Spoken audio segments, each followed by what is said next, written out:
Andrew McGahan. We might as well do it. Introduce me. Andrew McGahan here from SevereMMA. Standing alongside Cathal Pendred at UFC 189. And Cathal, I have to say, I love all of these stories, seeing fighters posting stuff from their past. And the picture you posted outside the MGM, I think it was 8 years ago, you climbing up on the line. I think that is a really cool thing you're going to take with you in your career. To be fighting in this building now, though, 8 years later, what does that feel like for you? Yeah, it's amazing. I actually remember being here 8 years ago, and I hadn't even started training MMA at that point. I was a big UFC fan, and I was actually hoping to get my trip to Vegas at that point, sometime around the UFC event. But I was a broke student at that point. I hadn't got the money, and it was very expensive when there's a UFC event on. All the hotel prices go up, so I couldn't really do it. But back here 8 years later, fighting in the MGM, in the fight capital of the world, it's kind of incredible how things go.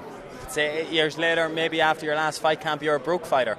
I know you said that most of your purse went into the training camp, the extensive camp in Mexico, and it paid off. It paid dividends. You look like the fittest guy in the card, the most conditioned guy, the one who was most used to it. Is the quick turnaround, you want the value for your money because you didn't feel a great performance the last time? No, I'm not broke. First of all, Andrew, definitely not. I didn't make money on that last fight, but I have money, and that wasn't my reason for wanting to get in here again. Money is never really what motivates me too much.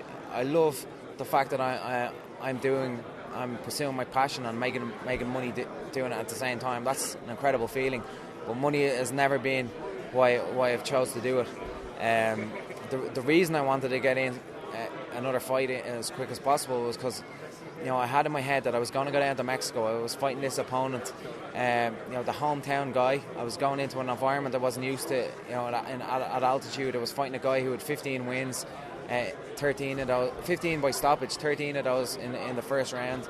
Odds were stacked against me. I wanted to go into that fight, put this guy away, and make a massive statement.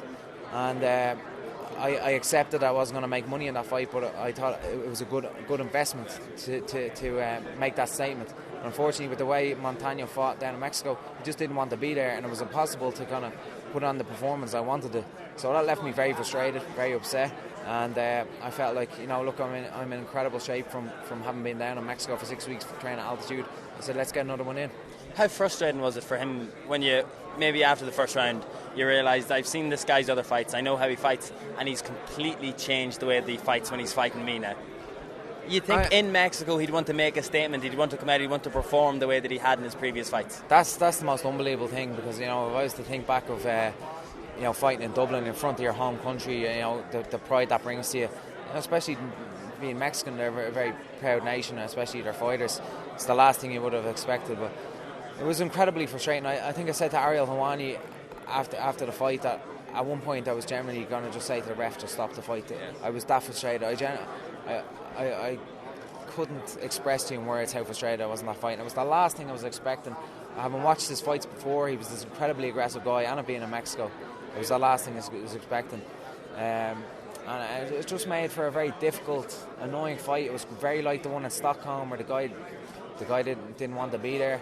And like I said to someone earlier, I've always had the style that I've come into a fight and I get a hold of a guy, and as soon as I do, they don't want to be there anymore. But it's like that has transcended now so much that guys don't want to even be in there with me before. Be close enough. But if you want to, the way you're kind of talking about it, not that you're putting yourself down, but if you go with the Stockholm fight that time, you had a bit of trouble getting him down against the cage. But then compared to the Dodger fight, I thought much improved. You had him up against the cage, bit of judo footwork, going down low on the ankles, and you were getting him down comfortably. So we're seeing the ever improving game of Cathal Pendred. And although people are going to, no matter what, I think you could knock John Howard out in the first 10 seconds at the weekend, and people, I think, would still find a reason to criticise your performance. What is this going on? Why are people not Cathal Pendred was going through these guys in Cage Warriors, going through them in Europe. It's not as if you've changed how you fought completely. Do you know what I mean? People really liked your style in Europe.